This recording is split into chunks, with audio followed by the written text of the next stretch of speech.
T-touch. T-touch bodywork has three main categories of moves. Slides, so ear slides, Noah's March, zigzags, skin rolling probably doesn't count. Lifts, maybe that's skin rolling. So lifts you normally see on the legs. You can see it on the belly. We use that to relax the back. And then there's the circles. And the circles are the magic part of T-touch because they actually alter the brain waves. So, good thing to learn. When I was working, I had a friend who said, any damn fool can learn how to build a house, but it's not easy. And that's how I feel about T-touch circles. So, here we go. Here's the elements of doing a circle correctly so that you get the results you want. All right. Neutral pattern. Neutral wrist. You want your wrist nice and comfortable, nice and flexible, because you have to use it in a very soft, flexible manner. It really shows up in how the animals feel it and in how you move. If you're like this, you have a very stiff move. So you want your wrist to be even or a little bit down. So on a dog, there's the camera, I want it a little bit down, even, leaning over, but I don't want to get into this situation. Okay, neutral wrist. You want to anchor. Use your thumb, use the heel of your hand, use both. Anchor your hand because that gives your brain a reference for your fingers to go in a circle. If your fingers are up there, it's not easy to get a good circle out of them. You really have to stare at them, and you can't always stare at them when you're working on a dog. Sometimes your hand's out of sight. So having that anchor gives you a good reference, helps you to stay with the dog. If you've got a dog that's moving, yes, anchoring. All right, the circle is about pushing the skin around in a circle. Push the skin around in a circle. You don't slide over the top of the skin. That doesn't get you anything. Push the skin around in a circle. It's a very light touch. We'll get to that. There's a level of nerve endings that's right between the skin and the underlying fascia, and that's what we want to stimulate, is the endings of those nerve endings.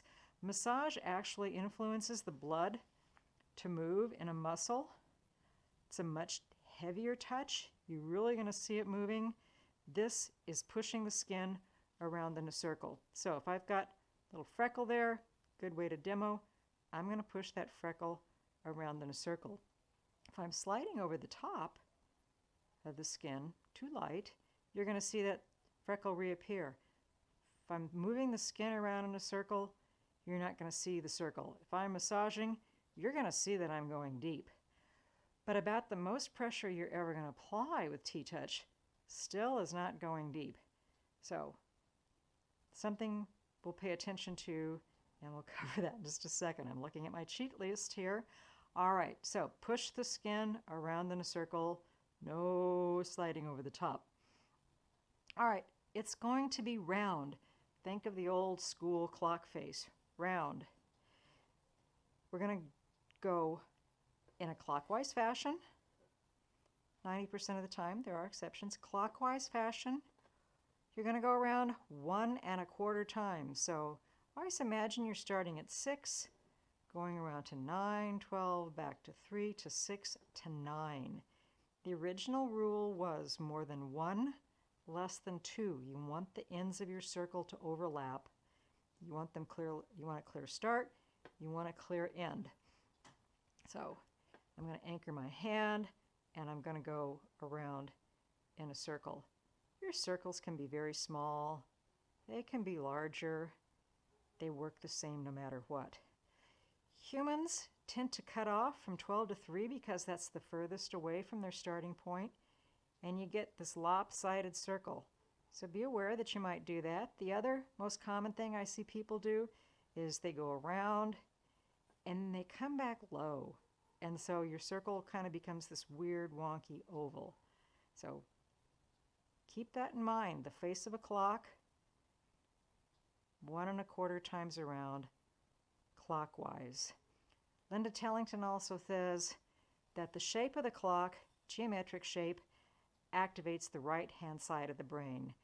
The numbers, looking at that, a logical symbol, activates the left side of the brain. So you want both sides of your brain open and working on this. So neutral wrist, anchor, push the skin, don't slide over the top, round, clockwise, 1 1/4 circles, lift off, move, anchor, start, 1 1/4 circles, lift off, move. You can move 1/4 of an inch. You can move the entire length of the dog. That's irrelevant. It's going to depend on how the dog responds to what you're doing. Now, pressure. Lightest pressure, called a 1 pressure, is where you, so find your spot. There's a spot. Push the spot around in a circle. Now, release your pressure until you're sliding over the top, and then gradually add pressure until you're pushing the skin around in a circle. And play with that for a little bit until you see where you've got just enough pressure to push that spot around in a circle. And that's a 1 pressure. A little bit more, 2 pressure, a little bit more, 3 pressure. I don't know if you can see so very clearly here. Hardly any indent there. If I am working here where I can feel a bone, I can barely feel the bone. I know there's something harder. I can't actually feel the shape of the bone. There's not that much pressure. If I were moving, don't know how to show you this. If I had my fingers on my upper lip and moving it horizontally, I would not have enough pressure to actually feel the indentations of the separate teeth. And we'll work on this on class because it's something you really need to do in person. Timing of the circles. Probably when I'm first starting or on a fast-moving dog, it's going to be a 1/2 second circle. 1/2 second circle. And then as the dog calms down, I'm going to calm down my circles. And I'm going to have a 1 second circle, 2 second, 3 second circle, 3 second circle, 3 second circle. Okay, so you'll hear comments in the videos, abalone touch. Abalone is a flat hand. We'll cover that more later. 1 pressure, so you know it's the lightest touch you can get without slipping. 2 second circle. So if you hear me say abalone, 1 pressure, 2 second circle, that might be what you get. And with an abalone, you can see my wrist is neutral. I'm actually moving from my shoulder. I'm moving my whole arm. To get a nice circle on this, I'm moving my whole arm. On a large dog, on a horse, definitely, I could be moving my whole body to get a good circle on this. So we'll practice again. Now, patterns of where you're going to use this on the dog. Default patterns. You don't want to work on top of the spine. That's where your spiny processes are, the little pokey parts that are sticking straight up. Not so comfortable for the dog. You're going to go along on either side of the spine of the dog. Work there. Same thing on the neck. So default patterns, about 3 lines, each going lower on both sides of the dog. You also go down the legs, incorporate the feet, get the hind legs on the hind legs, get the back of the leg, get the inside of the hind leg, the tail. You want it the tail, neck. Shelter dogs hold frequently a lot of tension in their neck, their tail. You're also going to spend time on the muzzle and on the top of the head. Muzzle work, you often start with just a finger, a little slide, and then work to circles.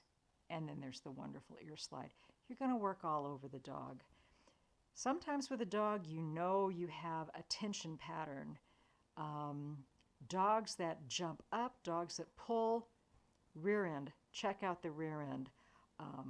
So while you're going to work all over the dog, you're going to spend more time back here because it needs more attention. Now, the caveat there is if there's a spot where the dog holds a lot of attention, that's where you reach for it and the dog goes away from you. It's just like anti-magnetism there.